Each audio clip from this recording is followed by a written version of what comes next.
Well, good afternoon, everyone. Thank you so much for tuning in to the Texas Doctors for Social Responsibility Public Health Lunch Conversation. My name is Yumna Ali, and I'm a member of both Texas Doctors for Social Responsibility and the Texas Patient Safety Initiative. And I'm honored to welcome Mr. Ted Fox, who will be leading our discussion on Texas maternal mortality and its relationship to racism and inequality. Mr. Fox is a co-founder and leader of the Texas Patient Safety Initiative. He's a retired healthcare CEO with a diverse nonprofit experience and accomplishments. He's spoken on maternal mortality on numerous occasions, including at the San Antonio TEDx Convention and as a lecturer at Trinity University. I will also be joining Mr. Fox in this discussion. Again, my name is Yumna Ali. I'm a second-year medical student at the University of Incarnate Word School of Osteopathic Medicine. I've had the honor of joining Mr. Fox for some of the aforementioned talks that he's presented. I'm very passionate about healthcare equity and women's health in particular, so very excited to be here. And with those introductions, Mr. Fox, would you like to get us started and let us know why we're here today? Okay, thank you, Yumna. One of the things, by the way, we're going to touch a little bit upon racism and inequality, but that's a whole semester's worth of work. If you want to cover not only obstetrics but other issues as well. So, but we're going to examine how our national and our Texas health status compares to other nations and states, in particular as it relates to OB and some other things. In some indicators, we rival so-called third world countries and compare poorly in others. So at the end of this, I'm going to be asking for your help and requesting, and in fact, demanding that our state officials do better. So let's begin.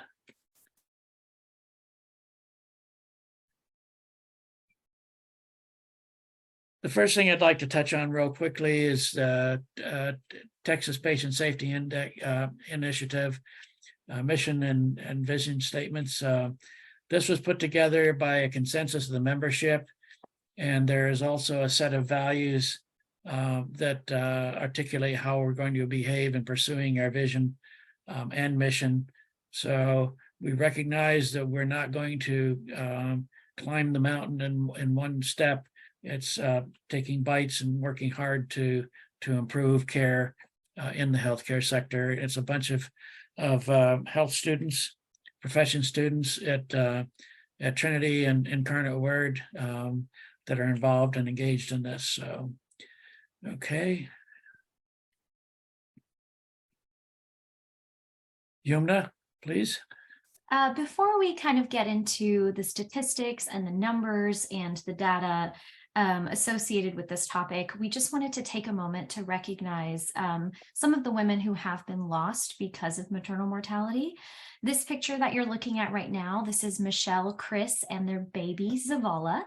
During her first weekend home, Michelle noticed a swollen foot, which is kind of the first indicator of a possible DVT or deep vein thrombosis, which is a clot. But the swelling went away, and when she called her doctor, they told her not to worry about it. And unfortunately, 8 days after delivery, she wound up at an urgent care center because she was experiencing tunnel vision. She felt like she was going to pass out. A nurse called for assistance.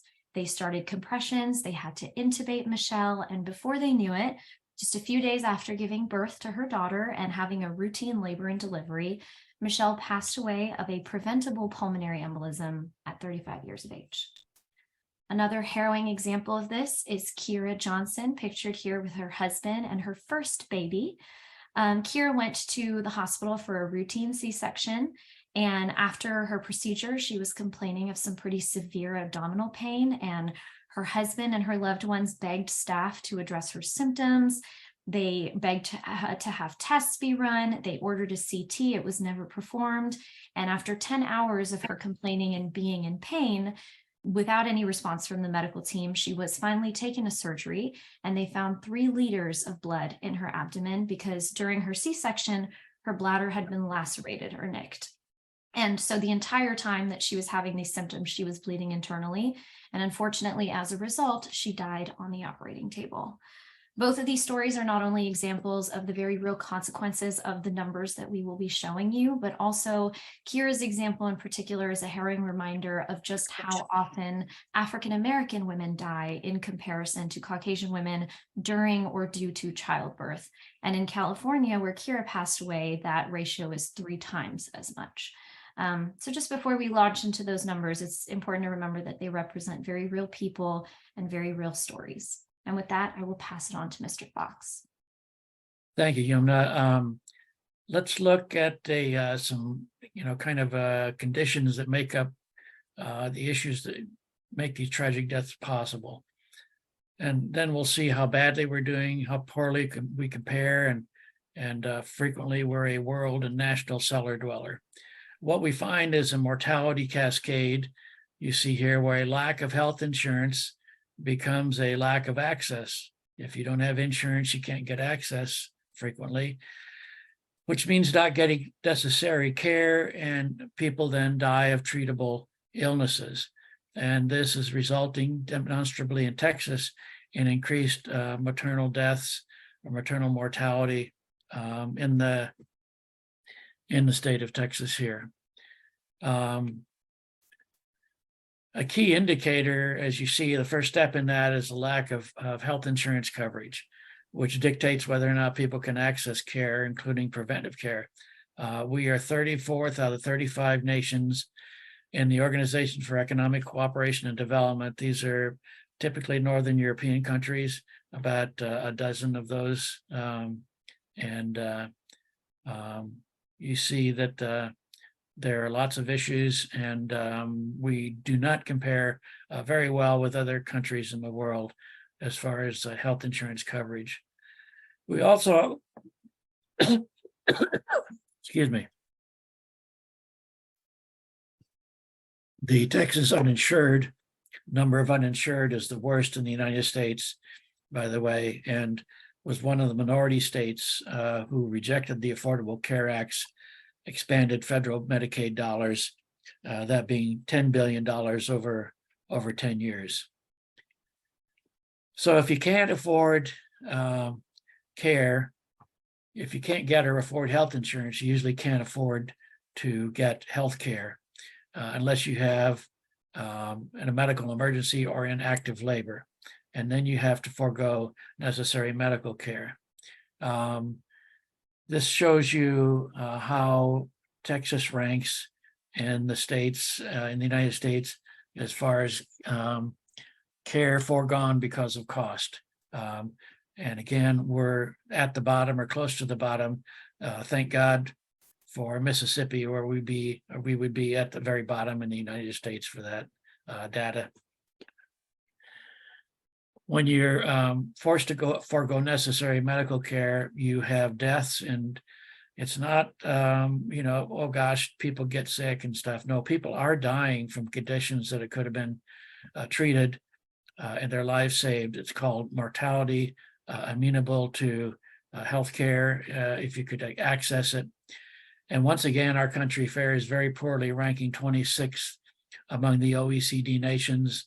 And Texas is one of the worst states in the nation, at 38th in deaths that could have been prevented by receiving healthcare services. You see how we rank there.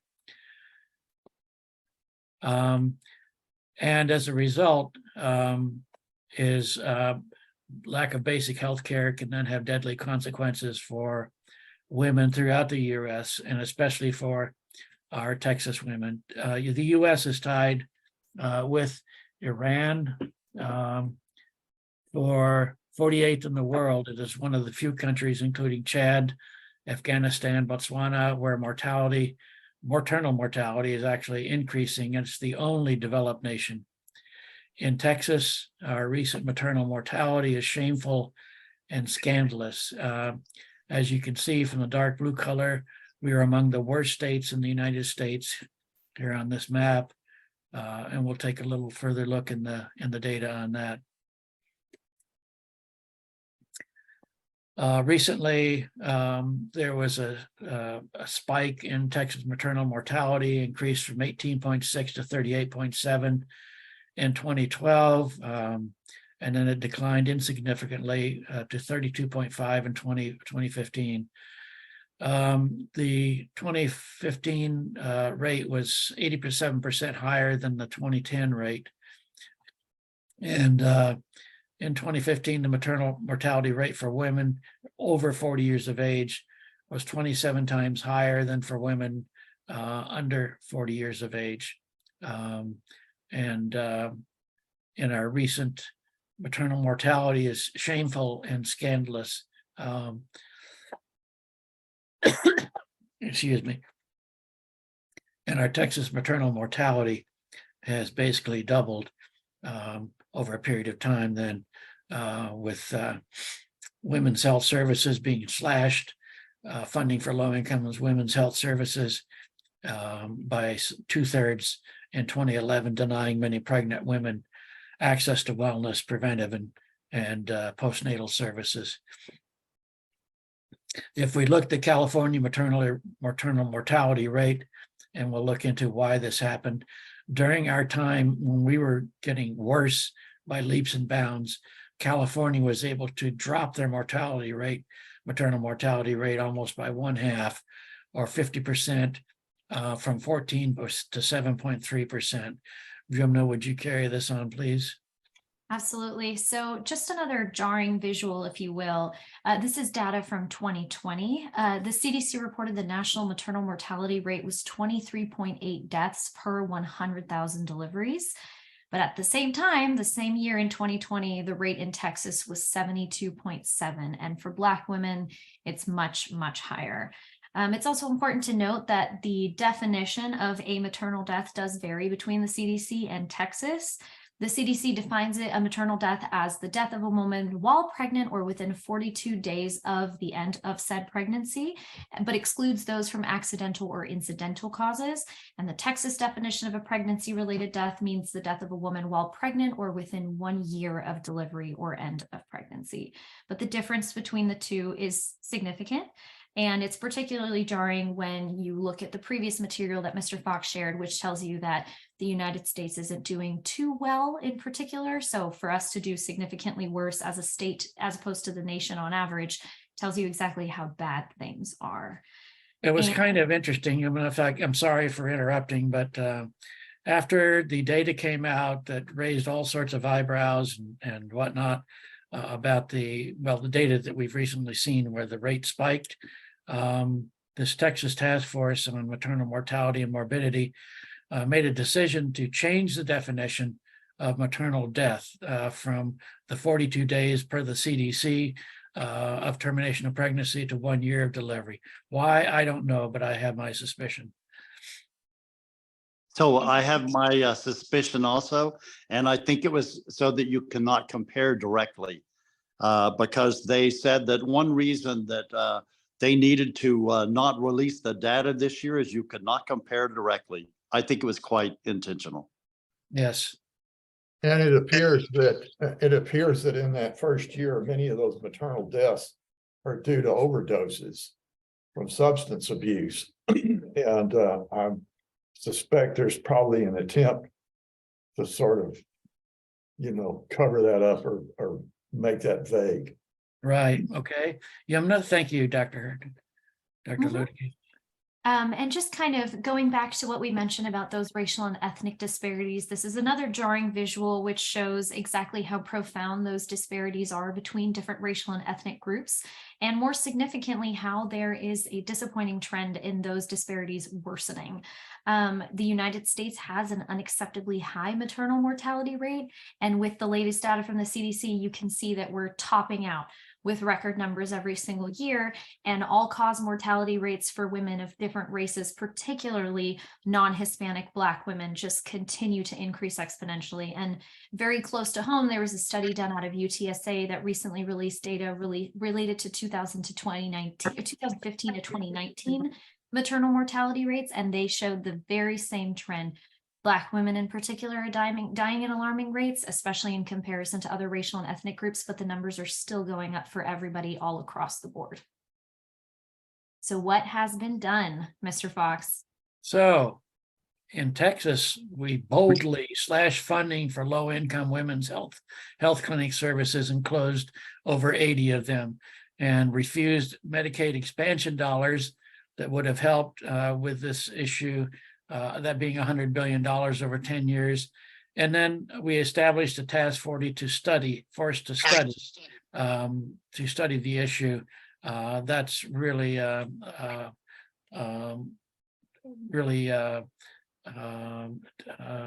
evidence of a lack of tangible support for this issue. And then they slashed funding for the low-income women health clinics, ended up with closure of over 80 of them, and then refused the the expanded Medicaid dollars, again, as we talked about it. So the title of the bill that established the task force was related to the creation of a task force to study maternal mortality and severe maternal morbidity, not to improve that. So Texas continues to study the problem. Yumna? So talking about that review committee, they released a biannual report, and they started in 2013, and they released their most recent report, as was mentioned earlier, late last year in 2022. It was delayed at the time. And that report looked at 118 deaths. That's 118 women whose lives were lost, 200 children left without a mother. And that's still just a small percentage of the death toll in Texas in 2019. And again, this is the 5th report that they've released since the creation of the review committee. And they noted that those racial disparities that we discussed earlier have remained the same since 2013 to now. Black women are still 2 times as likely as Caucasian women and 4 times as likely as Hispanic women to die from pregnancy-related causes. That's something that has persisted. Some new data that they presented was that 12% of pregnancy-related deaths were determined to be contributed by discrimination. And this was the first report since the CDC added discrimination as a potential cause of maternal death. Obstetric hemorrhages, they were the #1 cause of pregnancy-related death, and Black women had an increased rate of complications associated with that by 10% for this report. And at the end of the report, the conclusion that they came to was that 90%, 9 out of 10, of those deaths were preventable, which means that there was at least one opportunity, at least some chance to save mom. And at the end of the report, there was a quote that said, "Healthier women become healthier mothers who contribute to healthier infants, families, and communities." So that's the conclusion that they came to. And they presented a few recommendations based on that. And a lot of them were based on increased access to comprehensive health services. There was mention, which was wonderful, of engaging Black communities and those that support them, particularly to address their disproportionate disparity. Improved behavioral health care access, improved statewide infrastructure and programs, continuous process improvement strategies, protocols, postpartum care management. The list continues on, fostering safe and supportive community environments, supporting emergency and maternal health services, so on and so forth. And not to say that any of these recommendations are bad, they're fabulous recommendations. They, come from a place of truth, but the issue that sometimes people take is that goals have to be measurable. In order to increase access, you have to determine what you're increasing access to. How do you know you've engaged the Black community? A better approach might be to advise implementation of a certain protocol, to establish said protocol, to establish a date by which the protocol needs to be in practice, and then to reevaluate, see if it's affected maternal mortality, see what the outcome has been. It's important to be specific and for your goals to be quantifiable. So in that sense, these recommendations, though as wonderfully intentioned as they are, feel a little soft. We know that women are dying, and we know why they're dying, but it's important to get into the weeds of how we can address those disparities and where we're falling behind in a quantifiable way. So I'll pass it on to Mr. Fox if you would like to talk about an alternative. Yeah, by way of contrast, thank you, Yumna. Let's look at what California has done. They actually decided that the health of their population and pregnant moms was important. They were the first state to establish an Obamacare marketplace or exchange. They didn't slash women's health clinic funding. They did accept federal dollars and expand Medicaid, and they formed the California Maternal Quality Care Collaborative, which we'll talk about a little more here briefly, that concretely and effectively addressed some of the causes of maternal mortality and reduced it by almost half. This collaborative created preventive maternal toolkits to improve healthcare for leading causes of preventable mortality among pregnant and postpartum women. I urge you to look up the site on your computer. Those toolkits include those for prevention and care of OB hemorrhage and preeclampsia recognition and response. They also have other important prevention toolkits in process, such as cardiovascular disease and maternal deep vein thrombosis, like the pulmonary embolus that killed Michelle Zavala. All of these prevention toolkits and practice guides and article care guidelines and checklists, crash carts, inventory lists, and whatnot. Implementation guides are on their website and can be accessed by anybody and put into play and customized as necessary for the context in which they're going to be used. And again, since the collaborative's inception and other actions taken by the state of California, they've seen the maternal mortality dramatically decline by almost a half. Yumna, please. So speaking on those toolkits, again, by the California Maternal Quality Care Collaborative, this is an example of version 3.0 of the Improving Healthcare Response to Obstetric Hemorrhage. This, I think, is a very poignant image. It is their table of contents, and it tells you that there are 279 pages in this toolkit only on obstetric hemorrhages. And I will move forward a little bit just to an example of one of the checklists in this toolkit. There's a number of them. This is stage 3 when you're in need of a massive transfusion protocol, so an obstetric hemorrhage that has progressed. There are other stages as well, one which is a standard protocol for all pregnant patients. And it's just a very good visual representation of exactly how in-depth this protocol is and how teachable it is, how followable it is, and how easy it is to print off copies, set up a crash card, train your healthcare professionals and your healthcare teams to optimize the conditions in case of this emergency to prevent it from getting out of hand and leading to maternal death. So initiatives like these are a fabulous example of how you can take an issue like maternal mortality, specifically the primary cause being obstetric hemorrhage, and have a tangible solution to the problem. Another topic that Mr. Fox talked about just a second ago is Medicaid expansion. So the Affordable Care Act Medicaid expansions increase preconception and postpartum insurance coverage among low-income birthing people. And there was a study that examined hospitalizations after birth between 2010 and 2017, and they noted a 17% reduction in hospitalizations during the first 60 days or 2 months postpartum in areas where there were Medicaid expansions, and some evidence of a smaller decrease in hospitalizations between 61 days and 6 months postpartum. So it tends to stretch pretty far. And those findings came to the conclusion that expanding Medicaid coverage would lead to improved postpartum health for low-income birthing people.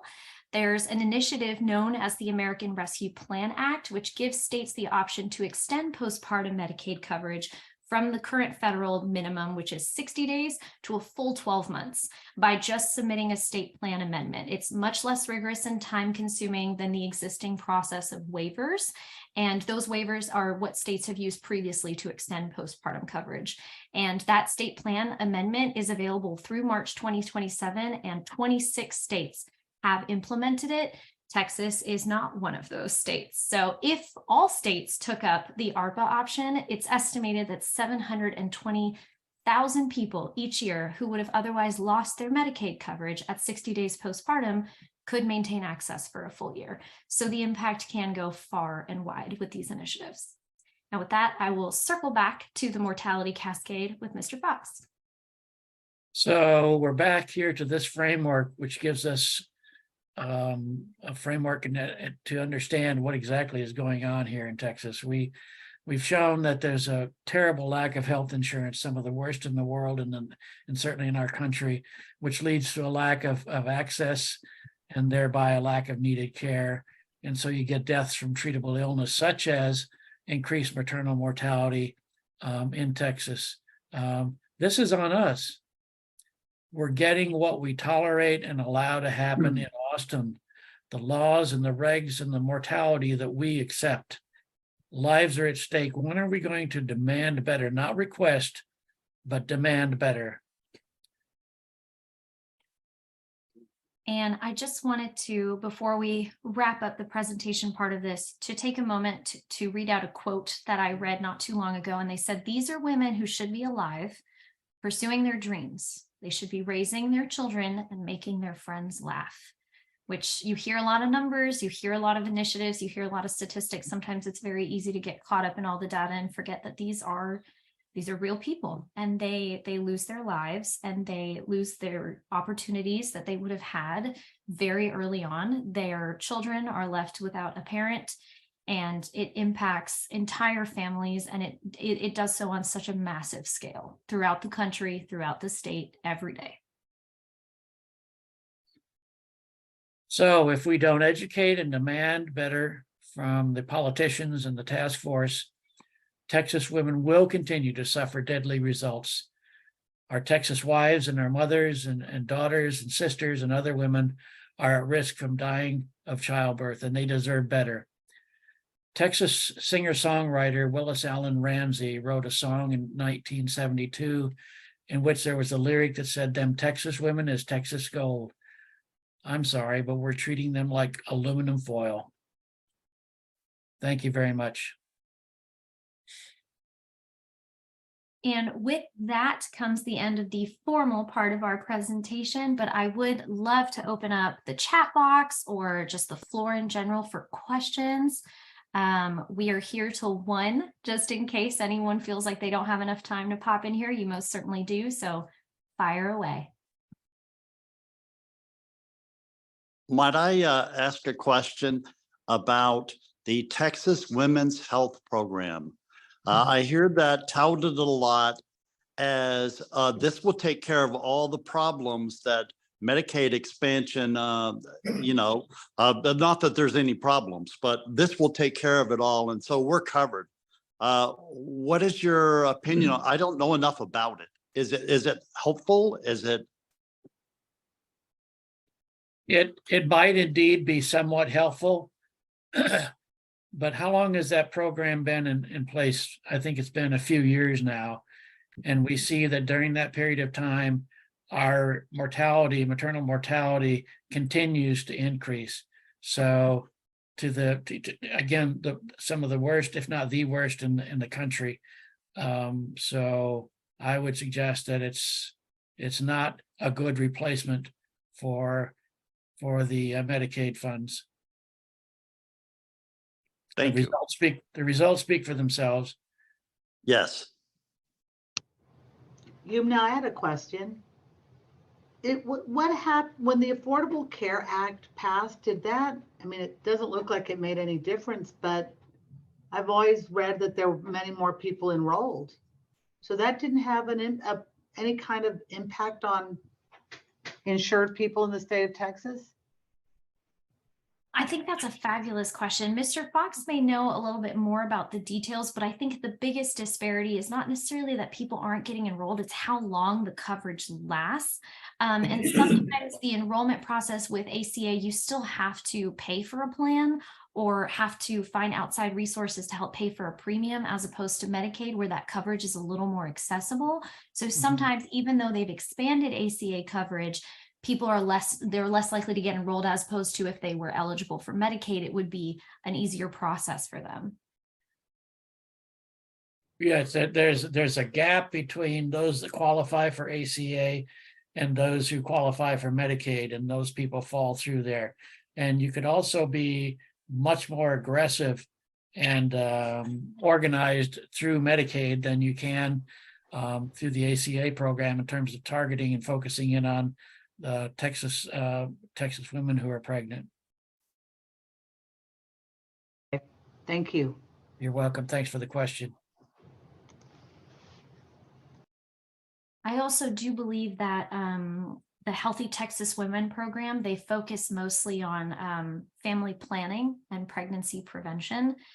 So I've always found it particularly interesting that those who advocate for it, it's a great program, but those who advocate for it say that it's a way to prevent maternal mortality or to decrease maternal mortality, because to my understanding, it's more of a family planning initiative. So It was intended to replace the, let's see, the family planning clinics. Oh gosh, the name escapes me right now, that were being shut down. Or Planned Parenthood. Exactly. Thank you very much, Dr. Ludicky, that were being shut down because of a lack of funding. and we have because they were being directly assaulted as well, because they made referrals to or actually provided directly abortion services. Right, right. And I believe we had a question in the chat from Ms. Sanchez. What specific action items can we engage in as organizations, either on the advocacy side or the policy side? I think we have to raise holy hell about this. I'm sorry, but I do not see when you have a state where legislators select their electors rather than the electors selecting their legislators, then you're going to have something cemented in place like what we have as far as the immovable issues like this and gun control and other things that affect all the people in Texas. It does not appear to be moving. And I am not sure myself what the possibilities are with moving everything. I know that, we have not been successful thus far, notwithstanding our efforts in terms of educating the legislature, legislative members and whatnot. There are just some entrenched people that don't have to pay any attention because they are so firmly lodged in their congressional districts. Not congressional, but in their representative districts and senatorial districts, that they simply don't have to pay attention. In other words, they don't respond to education. No, sir, they don't. And if y'all take a peek at your screen, I just put in Ms. Bresnahan offered a link to the High Risk Pregnancy and Heart Disease Conference that's coming up in May from UTESCA. So I just kind of popped that in here so everyone could take a peek at it, but the link is in the chat if anyone is interested in that, because that kind of ties into what we're talking about today. Thank you, Yumna. It's more focused with heart disease, but there is some discussions about postpartum. And we had a Lisa Ollier, one of the physicians from Houston, and she was president of the American Gynecology Society. She came and spoke, and she's speaking again. She was outstanding, and she highlighted women, specific women that had died unnecessarily when she was a young resident and fellow. It was very compelling.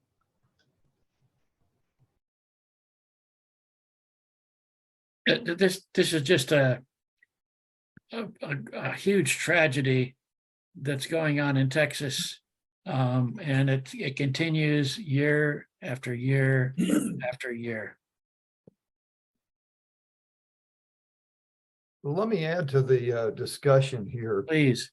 about the interface between policy and polity, which is what we're stuck in right now. And let's just take a personal family example. I have a nephew who had a major substance abuse problem and ended up in all sorts of treatment for substance use disorders and psychiatric problems in California. And in California, he was provided by the state direct access to care, including any kind of emergency care he wanted, psychiatric care, in-house, outpatient, all sorts of groups, things like that. And he was doing fine. He had developed a support group there. And then when his mother was widowed, my brother, they moved to South Carolina. And I warned them not to do that. Don't move to South Carolina because Paul's supports will disappear. And he won't be able to replace the social support network that he has, the independence that he's been able to achieve in California. It's not going to happen. It's going to turn into a disaster. And that's exactly what happened. And so I think what we have here really is yes, it's a political problem, and it's a political problem about the structure and the funding and the methods of funding and support and the structure of access to medical care, as well as preventive care in this country.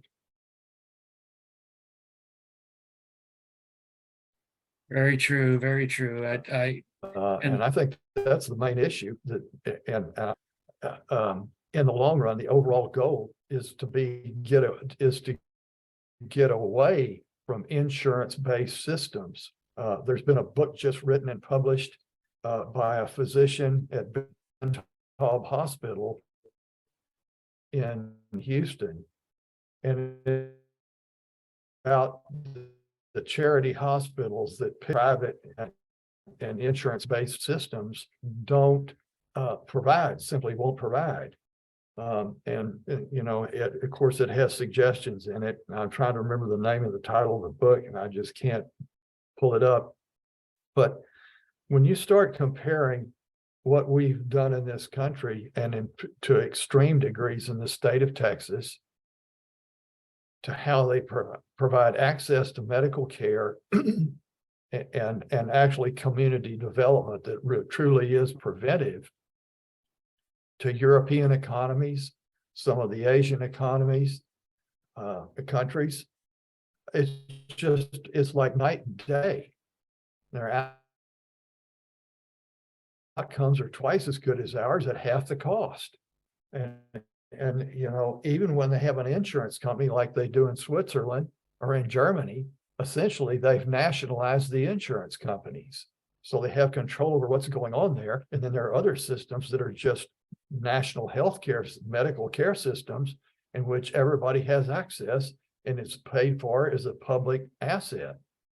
It's a public utility. And it makes all the difference in the world what the outcomes are, whether it has to do with maternal mortality, postpartum mortality.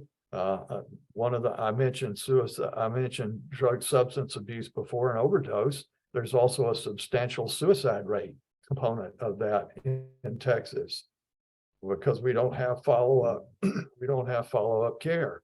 And so I think there's this fundamental, even more core policy discussion that we need to be having about this financial structures and how we structure medical care delivery in this country, which are going to make all the difference, which account for the differences that we see between the outcomes in Japan or in Singapore or in England, where they have a national health service.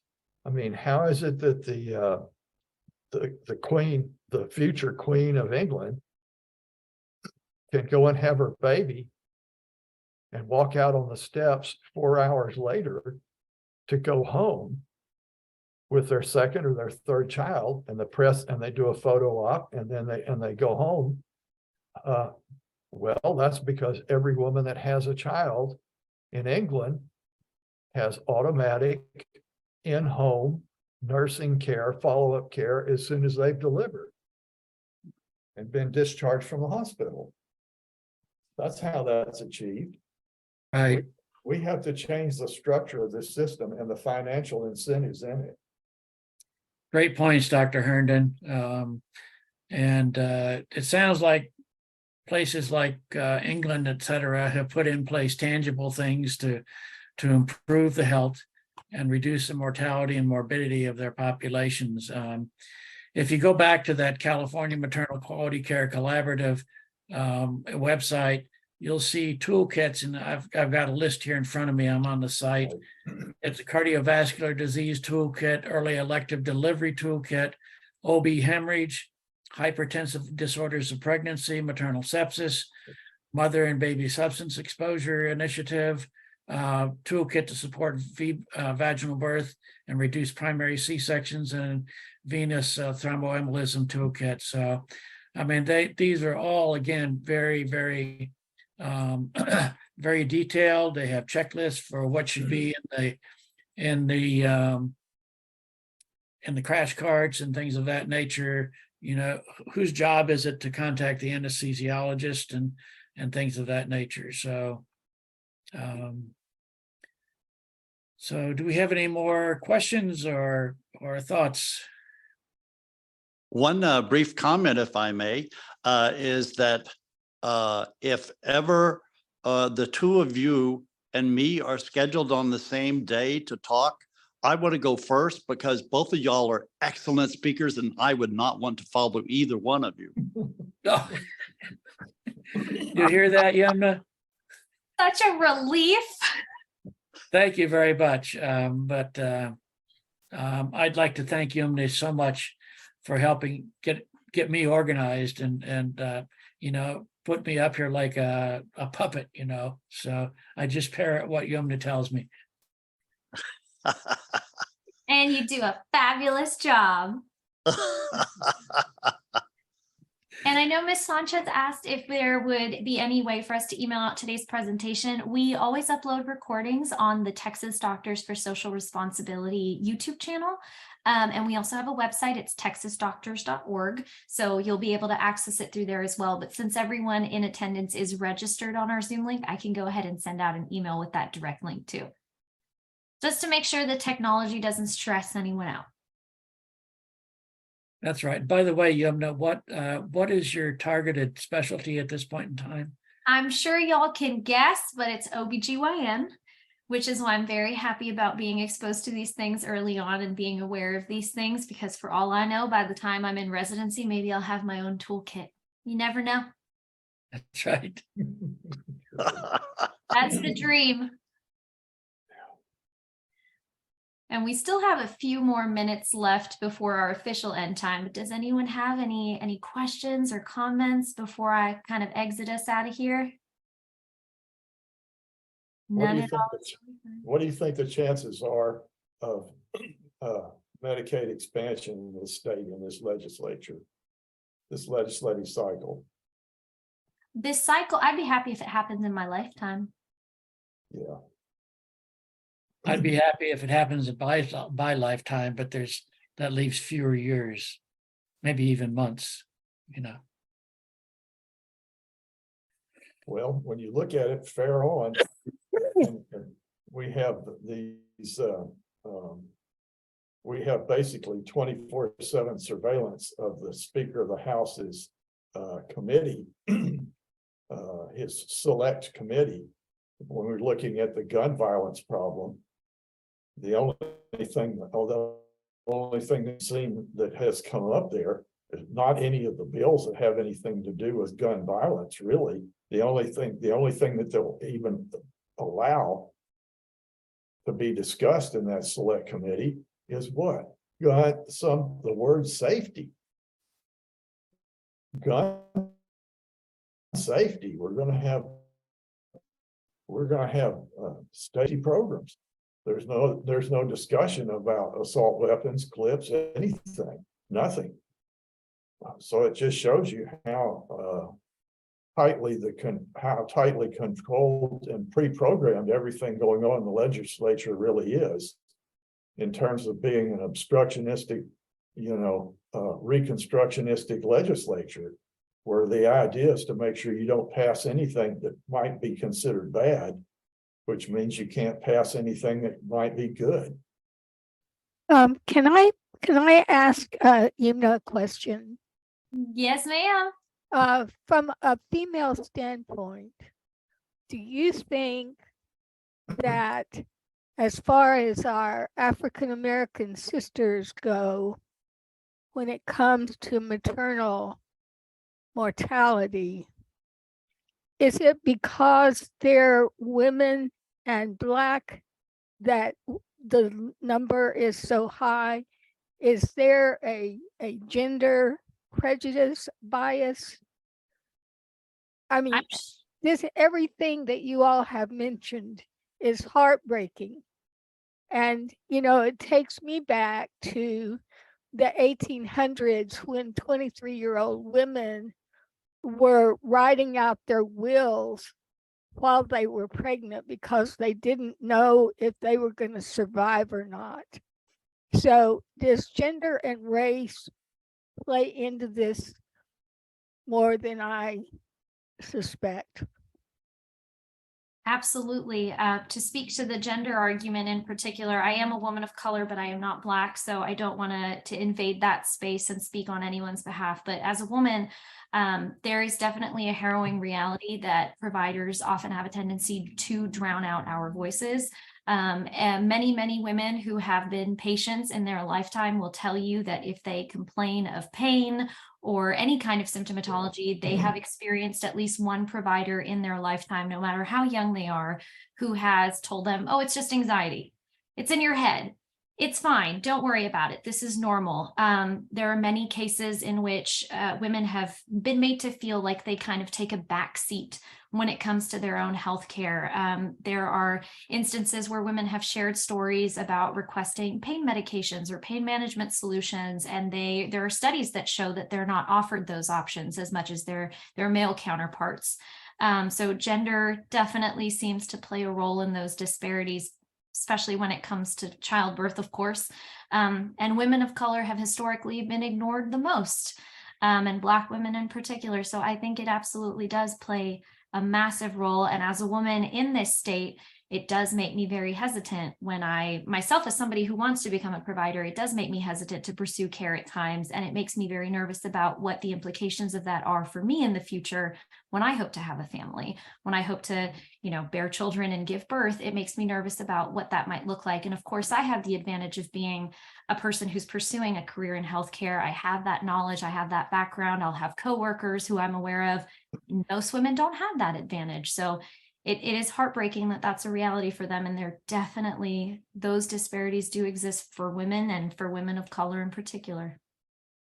And let me add to that, Alice. Everything's twice as bad for Black women in this state and across the country. Well, it's 4 times as bad if you're an Indigenous American woman.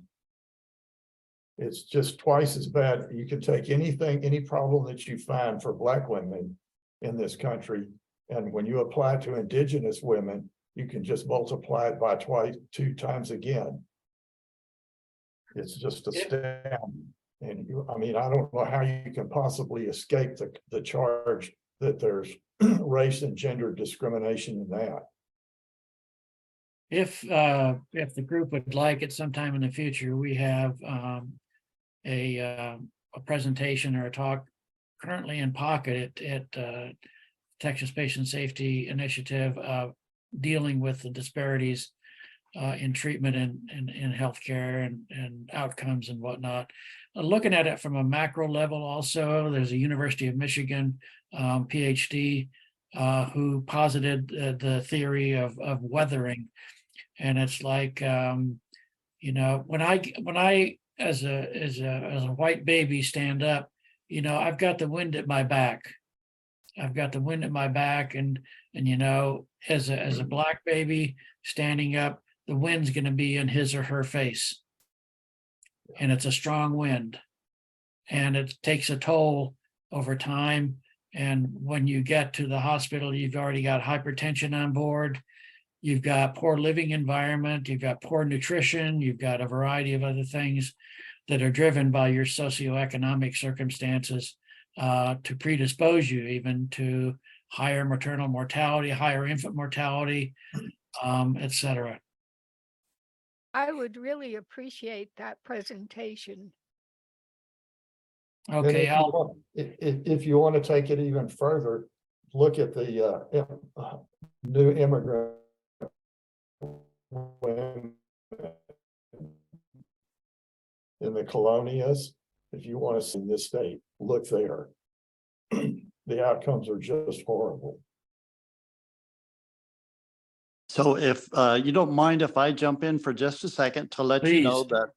that I've been on a lot of Zoom calls with the Texas Moms Demand Action, and they have a huge amount of information on how to pass worthwhile gun safety laws in Texas. And they have been told by what they believe is a reliable source that on Tuesday of next week, there is going to be a hearing in the House, not the House, but the House Committee on House Bill 2744, which is going to, if it passes, would raise the age to buy most long guns to 21 also. And they say that is the most likely bill to pass in Texas. And apparently the rules say they only have to post it 48 hours in advance, maybe to make it harder for those of us who don't live in Austin to get there. I don't know. But they believe this is going to happen on Tuesday, which I think is the 18th. Oh, that's great to know. Thank you very much, Dr. Luedeke. You're welcome. And there's several of us planning on going there. I'll let you know if it pans out and they actually post it, the hearing. I will send out emails this afternoon to everybody, letting them know to be alert for that. Thank Okay. I think, Yumna, don't you have the master list of emails and everything? I do. I sure do. Okay, for DDSR? Yep. Great. Okay, well, we're fast approaching the hour. Thank you so much for your attendance and your patience, and great questions and comments and observations as well. Appreciate it very much. And I really, really appreciate Yuma. She was great in helping me with all the tech stuff and blowing up computers and stuff. Yeah. Thank you, Mr. Fox, so much for your time and for all of the amazing information that you share and that you've let me share. And thank you to all of our guests for being a part of this lunch conversation. If you guys have any questions, if you would like to keep up with this presentation, our website is texasdoctors.org. That's where you can find recordings of our other lectures, forms to get in contact with us, and a place to donate to the cause. So if that's it for today, thank you again for being here, and we'll catch you at the next one. I hope y'all have a great weekend.